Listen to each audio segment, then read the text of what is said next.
Hello, and welcome to Journey with Aristaea. I'm Aristaea, and we are all here on this earth, journeying together. It is what is it today? March 6th, and I feel as though the energy is like we are in the trenches. Low energy, exhaustion, effort, needing to uncover some unconscious things right now. So I'm showing up today in my state of low energy, of being in the trench, but I feel that it's so important to show up even in this state, because what I want to talk about today is shadow work. And shadow work is basically, the shadow is the aspect of us that is unseen, hidden, forgotten, avoided, pushed away. It's could be an example is spiritual gifts that you don't know that you have, or just gifts in general. They don't have to be spiritual, that maybe you're afraid of, but they're in a part of the subconscious that is hidden. Another example could be parts of ourselves that we don't particularly like, traits or characteristics of ourselves, things that we see as ugly, things that we bring a lot of judgment onto. So these are different aspects of shadow self. And when we do shadow work, that could look like many ways for different people. And I'm just going to go through a real life example of mine to illustrate how we can move through this energy, and really learn the lessons that are meant to serve us during this time. So,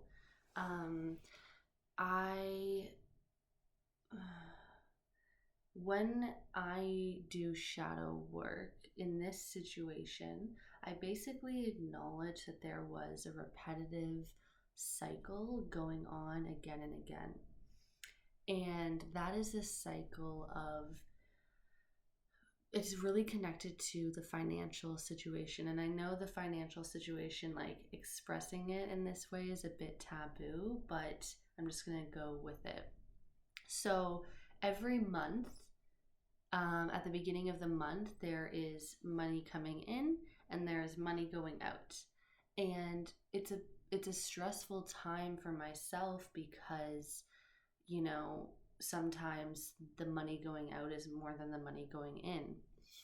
And I have to sit with, at a certain point, a very low amount to live. And for someone like myself, it's really hard. It feels unsafe. It feels insecure. Like, if we don't have money, how are you supposed to feel safe and secure? Like, our society says that money is safety and security. My family structures say that money is safety and security. So when you don't have it, when I don't have it, it's really an unraveling and emotional time for me. So that's a repetitive cycle. Okay, we did last month. Now we're in this month. How are we going to do it again? So the way that I've been coping with this energy is pick yourself up, work hard so you can do it again. And with that energy, there's a lot of perseverance in that. And there is a lot of benefits because it's gotten me to the point where I am now. Of, okay, you need to do these things so that you can do what you need to for the next month, so that you can feel secure and safe. But what I've noticed in this cycle is there's clearly something that is not working for me, because I continue to come back to this same place in the cycle. So that is when the shadow work begins. I realized that at the point in time where I feel, so first of all, I identified what I was feeling, the emotions I was feeling. So the words are literally coming from my journal: fear, stress, failure, lack of imagination, independence, defeated. And then there's other words like resourcefulness, perseverance, independence. So these are all the things that I was feeling and continuously am feeling. And they're not easy emotions to feel. So I acknowledged that my previous coping strategy has been to pick myself up, take my perseverance, independence, and resourcefulness, and move myself forward, move on from it. But I want more for myself. I want to feel enough and full where I am. And this is how I got to understanding this. So the shift in the mindset is, instead of doing what I normally do, which is push forward and persevere, I'm going to sit with these emotions and feel them. So you sit with your emotions of failure, of being defeated, of being not enough, and you sit with them and you feel them. And you make a conscious choice to say, the part of me that is feeling these emotions deserves to have these emotions felt. I am not going to push you away or avoid you because I don't like you, because I don't like how you make me feel. We're not doing that. We're going to sit with the feeling of failure, of being defeated, of not having enough, and we're going to be present with that.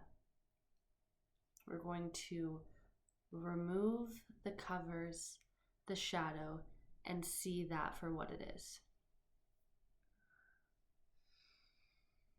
The shift is to treat your perceived difficult emotions as you would your easy and effortless ones.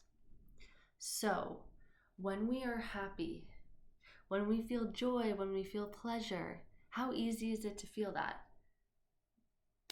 When someone makes you laugh, do you think about how funny it is and if you should laugh, or do you just laugh? How easy is it to feel happy when you're happy? So we treat our undesired emotions just like that. Let's let it be effortless to feel defeated, to feel failure. Let's let it just be, instead of judging it so hard for being wrong. Let's bring flow instead of resistance to these emotions. The mindset, the beliefs that I was telling myself about the emotions of failure and defeatedness and all that was that I don't have time to feel those emotions because I need to pick myself up right now and move forward. I don't have time. There's no time to feel that because we need to get the job done. Another belief is that I fear that if I stop and feel these emotions, I won't get back up.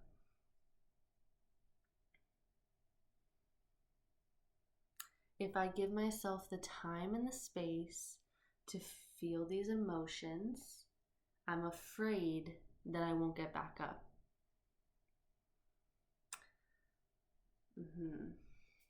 So these are the beliefs that I have that are preventing me from feeling. The truth is, when I say that out loud, when I say, I don't have the time and I won't get back up, I automatically know that that's just not true.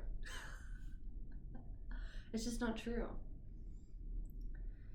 My ego makes things seem like it's an emergency and that I need to get this money in today. But I have the time. I have the time. Everything is okay right now. I know that I will get back up. I always get back up. Even though I have this belief somewhere, I know in my heart and in my being that if I took time to feel, I will get back up. I will get hungry. I will have to pee. I will get a phone call. A good song will come on and I will dance. I will get back up.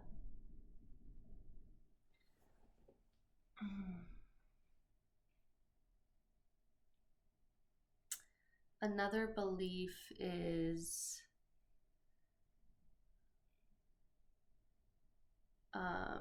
when I don't want to work, I feel guilty, failure, especially when my bank account is low. Right. When I don't want to work, I feel guilty. So there's this sense of guilt and burden when I'm not working, because working means that you're producing something, and when you're producing something, you're good. So this uncovered the fact that this is the core to all of these beliefs. Okay, so I said, so I usually am functioning out of a mindset that says, no matter what I do, I am not enough. No matter what I have, it is not enough. So by going through all of this, by acknowledging what I'm feeling, by giving myself time to feel, and by reflecting on why have I been preventing myself from feeling these things, I came to the conclusion that the underlying subconscious belief that I have been holding is, no matter what I do, I am not enough. No matter what I have, it is not enough. So affirmations are very powerful. When we use affirmations without uncovering our limiting beliefs behind it, they're still powerful. There's just an aspect of the work that hasn't been done, and there could still be things preventing you from that affirmation. So let's say, for example, the affirmation is, I am abundant. That's beautiful. Let's reprogram our brain and bring in, I am abundant, I am abundant, I am abundant. But if we don't identify the other subconscious parts of our brain, the shadow aspects of our brain that are saying, oh no, you're not abundant because you don't have time. You don't have time to be abundant. You're not abundant because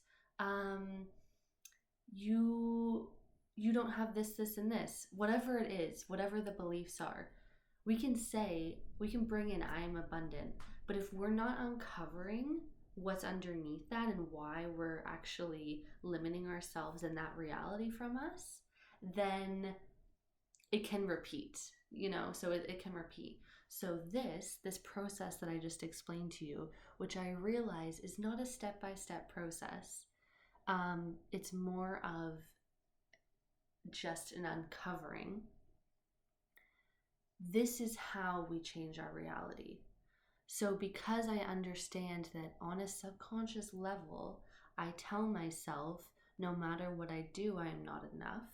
No matter what I am, it's not enough. No matter what I have, it's not enough. My reality is not enough.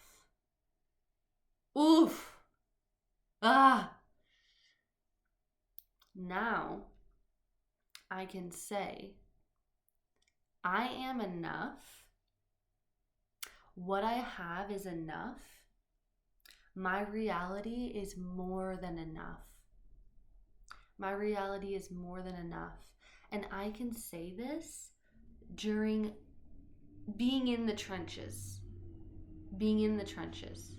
I can say this. And even on a day that things are not working out, it's not working out, it's not working out, it's not working out. I have no money in my bank account, it's not working out, it's not working out.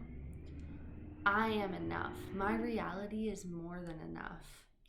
My brain chemistry, my neuroplasticity is changing. And I am not the same person from the beginning of this journal session to the end of this journal session. And that's how powerful shadow work is. It takes bravery, courage, the openness to see ourselves and to reflect. And to want more from ourselves. To be open to receiving more. So that is it. That is shadow work. And I thank you so much for being here with me and going on this journey. And I'm sending love to you. And just know that, yeah, you're not alone. You're not alone. You're doing a great job. Have compassion for yourself, please. Be gentle with yourself. You have everything that you need.